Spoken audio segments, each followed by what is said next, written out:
కానీ వర్షంలో విలన్ చేయాలనేది ఎవరి సజెషన్ అప్పుడు? అంటే వర్షం కాదండి, ఏమైందంటే తొలివలుపు తర్వాత ఐ థింక్ తేజ గారు ఆ జయం అనే ఫిలిం అది ఇవ్వడం ఓకే, జయం ఓకే.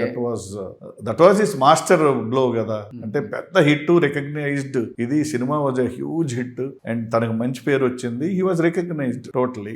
ఇంకా అక్కడ నుంచి హిస్ జర్నీ. ఎందుకంటే వర్షం వన్ ఆఫ్ ద రీజన్ అంటే ప్రభాస్ అతను ఒకే బైక్ మీద ఆఫీసులకు కూడా తిరిగే వాళ్ళ ఆడిషన్స్ కి వీళ్ళ ఫాదర్స్ నేమ్స్ చెప్పకుండా అని చెప్పేసి విన్నా నేను. అప్పుడు యమహా బైక్ ఉండేదంట ప్రభాస్ గారికి. సో వాళ్ళిద్దరు బైక్స్ మీద తిరుగుతూ అది నాకు అదంతా తెలియదు. బట్ నాకు తెలిసింది ప్రభాస్ గారిది ఫస్ట్ సినిమానే మన అశోక్ కుమార్ గారు ఏదో బరిస్తాలో చూసి హీరోగా ఇంట్రడ్యూస్ చేశారు ఈశ్వర్. నాకు ఈ బైక్లు ఇది తెలియదు, కానీ నాకు తెలిసింది మాత్రం జయం తేజ గారు gave a huge break for Gopi. దాని తర్వాత పోకూరు బాబురావు గారు Yagnam was a big hit again, back as hero.